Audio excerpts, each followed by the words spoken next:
အားလုံးပဲမင်္ဂလာပါကျွန်တော်ဒီတခါ sharing လုပ်ပေးသွားမယ့်အကြောင်းအရာကြတော့Microsoft Office Excel မှာ VBA ကိုအသုံးပြုပြီးတော့ကျွန်တော်တို့ဒီ sheet ကိုလွှတ်ချတဲ့နည်းနဲ့ပတ်သက်ပြီးတော့မျှဝေပေးမှာဖြစ်ပါတယ်အဲ့တော့ကျွန်တော်ဒီမှာ blank workbook တစ်ခုယူလိုက်မယ်ပေါ့နော်ဒီပြီးတဲ့အခါကျရင်ကျွန်တော်တို့ကပုံမှန်အားဖြင့်ဒီ sheet ကိုလွှတ်ချခြင်းနဲ့ဆိုရင်ဒီမှာ right click ထောက်လိုက်ပြီးတဲ့အခါမှာ protect sheet ဒါဒီကနေပြီးတော့ကျွန်တော်တို့လွှတ်ချလို့လည်းရတယ်ဒါမှမဟုတ်လည်းဒီပေါ်မှာကျွန်တော်တို့ review tab ကနေပြီးတော့လည်းလွှတ်ချလို့ရတယ်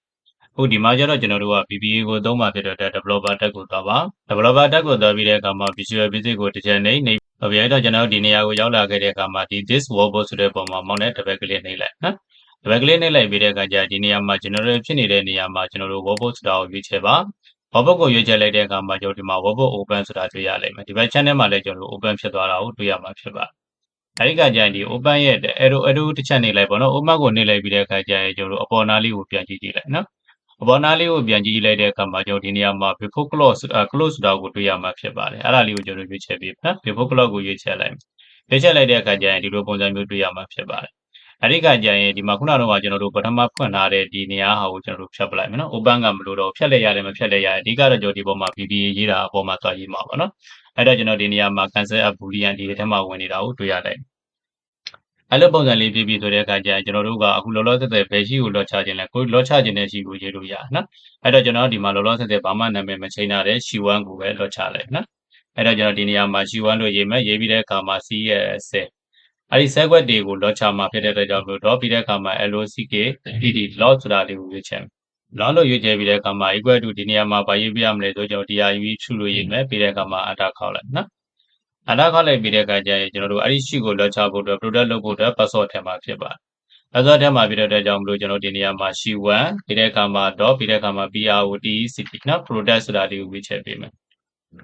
product လို့ရွေးချယ်ပြီးတဲ့အခါမှာနောက်မှာကျွန်တော်တို့ double quotation ဖွင့်မယ်ဖွင့်ပြီးတဲ့အခါမှာကိုပေးခြင်းတဲ့ password ကိုပေးလို့ရတယ်ကျွန်တော်ဒီနေရာမှာ 1 2 3ပဲပေးလိုက်မယ်နော်ပေးပြီးတဲ့အခါမှာ double quote ပိတ်မယ်ပြီးရင် enter ခေါက်enter ခေါက်ပြီးတဲ့အခါကျလို့ချင်းအဲ့ဒီ file ကိုကျွန်တော်တို့ကဘာလုပ်ပေးရမလဲဆိုတော့အရင်ဆုံး save လုပ်ပေးရမယ် save ပြီးတော့မှအခါကျမှဒီကောင်ကအကျုံးဝင်မှာပေါ့နော်အဲ့တော့ကျွန်တော်ဒီနေရာမှာဘာရေးပေးမလဲဆိုရင်ကျွန်တော် activ edit workbook ဆိုတာကိုရွေးပေးရမှာနော် WOR ABOB နော် edit workbook လို့ရေးမယ်ရေးပြီးတဲ့အခါမှာ SAV6 နော် save လို့ရေးပြီးရင်ကျွန်တော်တို့ enter ခေါက်ရင်လည်းခေါက်မခေါက်ရင်လွတ်တဲ့နေရာမှာ mouse နဲ့ click ပေးလိုက်မယ်ဒီလိုပုံစံလေးရနော်ရပြီဆိုတဲ့အခါကျရင်တစ်ဖက်ကိုကျွန်တော်တို့သွားပြီးတော့ပြန်ကြည့်လိုက်အဲ့တော့ဒီ cell ခွက်တွေထဲမှာအခုလောလောဆယ်ကျွန်တော်စာရိုက်ကြည့်မယ်ရိုက်လို့ရတယ်နော်စာရိုက်လို့ရတယ်ဘာမှမဖြစ်သေးဘူးသူက lock လည်းမကြသေးဘူးပေါ့ဗျာနော် lock မကြသေးတဲ့အတွက်စာရိုက်လို့ရတယ်အဲ့တော့ကျွန်တော်တို့ကအရင်ဆုံးဒီ file ကိုအရင်ဆုံး save လုပ်ပေးရမယ် save လုပ်မှာဖြစ်တဲ့အတွက်ကြောင့်မလို့ save button ကိုတစ်ချက်နှိပ်ပြီးတဲ့အခါမှာကိုထားခြင်းတဲ့နေရာကိုကျွန်တော်တို့ရွေးချယ်ပေါ့နော်အဲ့တော့ကျွန်တော်ဒီနေရာမှာတစ်ခုခုကိုရွေးချယ်လိုက်မယ်ဘယ်နေရာပဲဖြစ်ဖြစ်ရတယ်နော်ဒီတဲ့အခါမှာကျွန်တော်ဒီ workbook ဆိုတဲ့နေရာမှာ Excel macro enable workbook ကိုရွေးချယ်ဒီမှာတော့ကျွန်တော်ကအဲ့လို CK loss ဆိုတာပဲပေးလိုက်မယ်နော် loss လို့ပေးလိုက်မယ်ပေးပြီးတဲ့အခါမှာကျွန်တော်တို့ save လုပ်လိုက်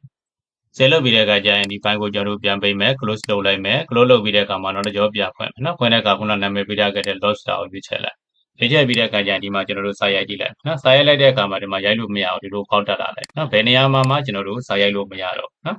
အဲ့တော့ lock ကျသွားပြီဖြစ်တယ် lock ကျသွားတဲ့အခါကျတော့ဒီ lock ကိုကျွန်တော်တို့ပြန်ဖြည့်ခြင်းဘယ်လိုဖြည့်လို